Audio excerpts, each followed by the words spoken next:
L'image que vous projetez au monde. Il existe une vérité inconfortable que beaucoup d'hommes refusent d'admettre. Avant même que tu prononces un seul mot, les gens ont déjà commencé à se former une opinion sur toi.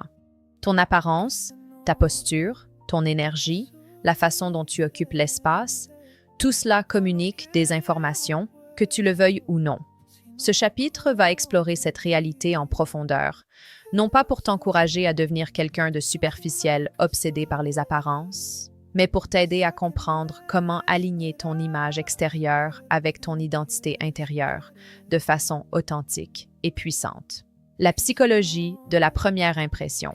La recherche en psychologie sociale a démontré de façon constante et reproductible que les premières impressions se forment extraordinairement vite, souvent en quelques secondes, et qu'elles influencent disproportionnellement la perception qui suit, même face à des informations contradictoires reçues ultérieurement.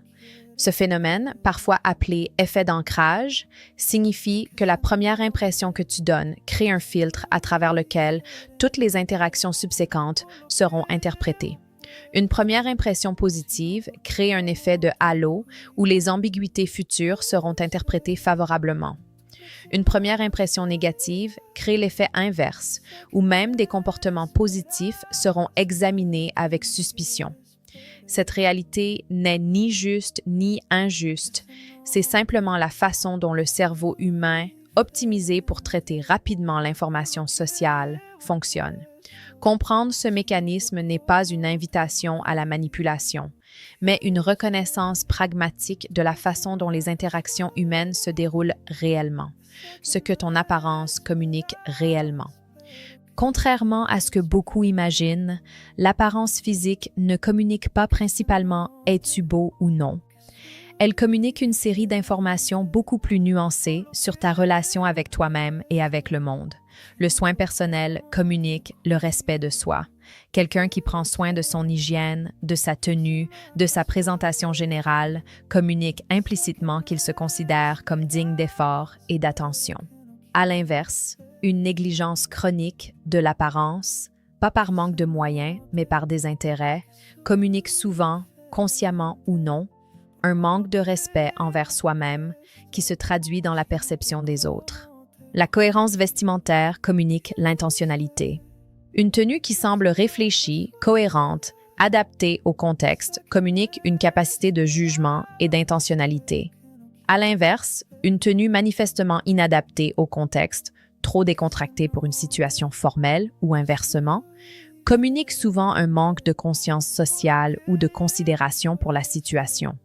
La posture communique l'état psychologique. La recherche en psychologie corporelle a démontré que la posture n'est pas seulement le résultat de l'état émotionnel, elle l'influence également de façon bidirectionnelle.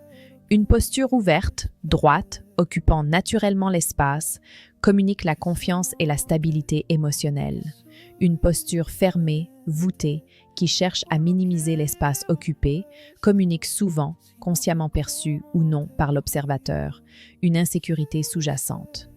L'authenticité comme fondation. Avant d'aller plus loin dans les éléments pratiques de ce chapitre, il est crucial d'établir un principe fondamental. L'image la plus puissante que tu puisses projeter n'est pas une image construite artificiellement pour impressionner, mais une expression authentique et soignée de qui tu es réellement. La différence entre ces deux approches est cruciale et se révèle rapidement dans l'expérience vécue.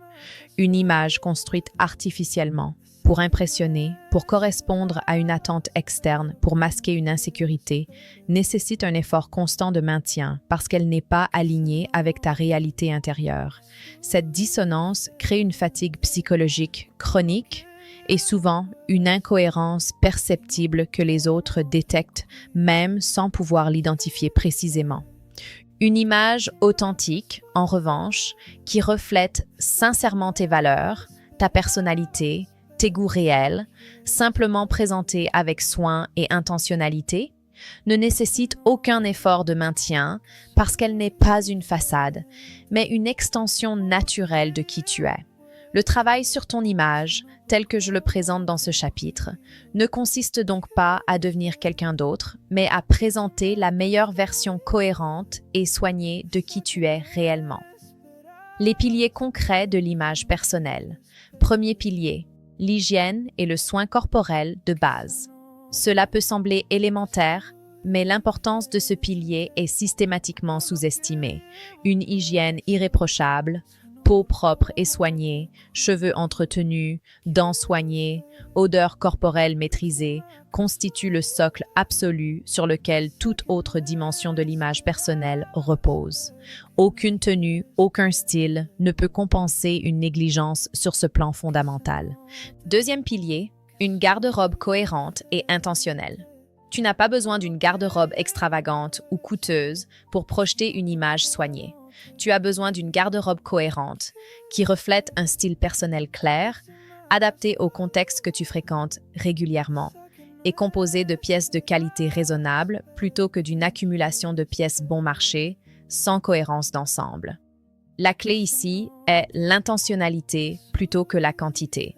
Quelques pièces bien choisies, qui te correspondent réellement et qui sont entretenues avec soin, projettent une image bien plus forte qu'une garde-robe abondante mais incohérente. Troisième pilier, la condition physique. Sans tomber dans une obsession malsaine de l'apparence physique, maintenir une condition physique raisonnable par l'exercice régulier et une alimentation équilibrée communique une discipline personnelle et un respect de son corps qui transcende la simple apparence esthétique. Cette discipline physique devient souvent le reflet visible d'une discipline plus large dans d'autres domaines de la vie. Quatrième pilier, la posture et le langage corporel. Comme mentionné précédemment, la façon dont tu occupes physiquement l'espace communique des informations puissantes sur ton état psychologique. Travailler consciemment sur sa posture, épaules ouvertes, tête droite, mouvement assuré plutôt que nerveux ou hésitant, n'est pas un simple exercice cosmétique, mais une pratique qui influence réellement, dans les deux sens, ton état émotionnel intérieur. Cinquième pilier, la cohérence environnementale. L'image personnelle ne se limite pas à l'apparence physique individuelle, elle s'étend également à l'environnement dans lequel tu vis et travailles. Un espace de vie organisé, propre, intentionnellement aménagé, communique la même cohérence et le même respect de soi que l'apparence physique personnelle. À l'inverse, un environnement chaotique et négligé crée une dissonance qui, même invisible aux autres, affecte ta propre perception de toi-même. La marque personnelle comme extension de l'image. Au-delà de l'apparence physique immédiate, ton image se construit également à travers ce que j'appellerais ta signature comportementale, la réputation cohérente que tu construis par tes actions répétées dans le temps. Es-tu connu pour ta fiabilité, celui qui fait ce qu'il dit qu'il va faire? Es-tu connu pour ton intégrité, celui dont les valeurs restent constantes, même sous pression? Es-tu connu pour ta compétence dans des domaines spécifiques qui te tiennent à cœur? Cette signature comportementale, construite sur le temps long par la répétition cohérente de certains comportements et valeurs, constitue en réalité la dimension la plus puissante et la plus durable de ton image personnelle, bien plus déterminante à terme que n'importe quel élément purement esthétique. L'équilibre entre authenticité et adaptation contextuelle. Une question légitime se pose souvent à ce stade. Comment équilibrer l'authenticité personnelle avec la nécessité, parfois réelle, d'adapter sa présentation selon le contexte social ou professionnel? La réponse réside dans une distinction importante entre l'adaptation de forme et la trahison de fond. L'adaptation de forme consiste à ajuster certains éléments superficiels de ta présentation, le niveau de formalité de ta tenue, le registre de langage utilisé, le degré d'expressivité émotionnelle, selon le contexte, sans pour autant trahir tes valeurs ou ta personnalité fondamentale.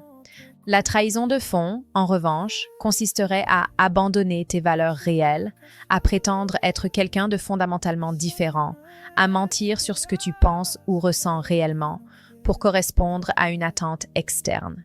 L'adaptation de forme est non seulement acceptable, mais constitue une compétence sociale mature et nécessaire.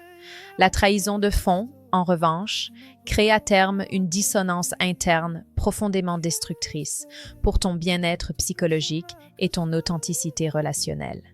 L'image comme reflet, pas comme façade. Je veux insister, en conclusion de ce chapitre, sur un principe que je considère absolument central. Le travail sur ton image personnelle n'a de sens et de pouvoir durable que s'il fonctionne comme un reflet fidèle de qui tu es en train de devenir intérieurement, et non comme une façade destinée à masquer un vide intérieur non résolu. Si tu travailles sur ton apparence extérieure sans travailler simultanément sur ta confiance intérieure, ta stabilité émotionnelle, tes valeurs et ton caractère, tu construis une coquille vide qui finira inévitablement par se fissurer sous la pression de la réalité. Mais si tu travailles sur ton image extérieure comme une extension naturelle et cohérente du travail intérieur que nous avons exploré dans les chapitres précédents, la confiance authentique, la libération de la validation externe, alors cette image extérieure devient une puissante manifestation visible d'une transformation intérieure bien plus profonde. C'est cette cohérence entre l'intérieur et l'extérieur, entre la substance et l'apparence, qui constitue véritablement le secret d'une image personnelle puissante, durable et authentique, bien plus que n'importe quelle technique cosmétique ou stylistique isolée.